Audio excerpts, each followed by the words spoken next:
Hollywood is still reeling from the shocking, mysterious death of Malcolm-Jamal Warner. But for one woman, the pain runs deeper than anyone could have imagined: Lisa Bonet. Once seen as one of Black Hollywood's most beloved couples, Malcolm and Lisa's story wasn't just tabloid romance. It was layered, soulful, and ultimately unfinished. Back in the 80s, they played siblings on The Cosby Show, but off-screen, the chemistry was undeniable. What started as deep friendship between two young stars quickly blossomed into a hidden love affair. They kept it private, away from media frenzy, yet those on set knew this was the real thing. They were polar opposites that somehow fit perfectly. Lisa, a free-spirited, bohemian soul drawn to art and rebellion. Malcolm, grounded, quiet, introspective. Together, they built their own world, one where fame faded and connection remained. But like many great love stories, theirs unraveled quietly. As Lisa chased artistic freedom, diving into provocative roles like Angel Heart, Malcolm leaned toward stability, music, directing, introspection. Their paths slowly diverged. There was no scandal, no tabloid drama, just a slow, painful goodbye, one that Lisa never truly recovered from. She moved on, married Lenny Kravitz, had Zoe, and later found love again with Jason Momoa. But a piece of her heart stayed frozen in that past, with Malcolm. Then, tragedy. Malcolm-Jamal Warner was found unresponsive in a pool at a luxury resort in Santa Barbara. The world mourned. But for Lisa, the heartbreak was unbearable. She had tried calling him days before, a voicemail never heard, words never received.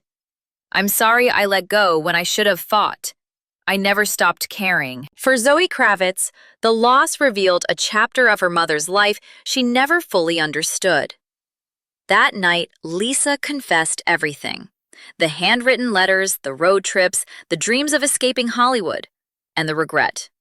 "I loved him more than I could love your father," Lisa said quietly. Not more deeply, just differently.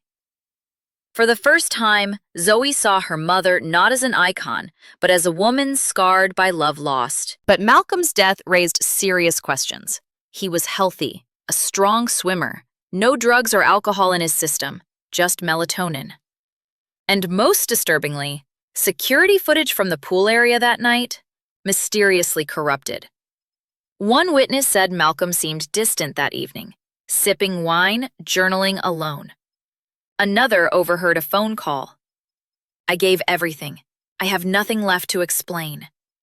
Who was he talking to? Hours before his death, Malcolm posted a cryptic message. "Water reveals what silence hides. Be still. Be honest. Be free." A goodbye? A warning? No one knows. Fans expected the Cosby Show family to rally with tributes, but the response? Awkward and eerily silent. Bill Cosby said nothing for 48 hours, and when he did, it was brief and cold. "I'm praying for his soul. I don't want to talk about Malcolm right now." Why so detached? Well, sources say Malcolm hadn't spoken to Cosby in over a decade. He had distanced himself after the sexual assault scandals and reportedly refused to join reunion specials meant to rehabilitate Cosby's image. Here's where it gets even more explosive. Just weeks before his death, Malcolm was reportedly working on a tell-all memoir called Theo's Truth, What You Didn't See on Thursday Nights. The book would have exposed secrets from the Cosby Show set and perhaps long-buried truths about Hollywood's hidden culture of silence and survival. Was someone afraid of what he might reveal? Now, as tributes pour in, candles, letters, photos, one message stands out. "Theo, you helped raise a generation. Now we grieve like family." But for Lisa Bonet, the loss is far more personal. She didn't just lose an old flame. She lost her first love, her safe place, her what if. And the hardest part? She'll never know if he felt the same at the end.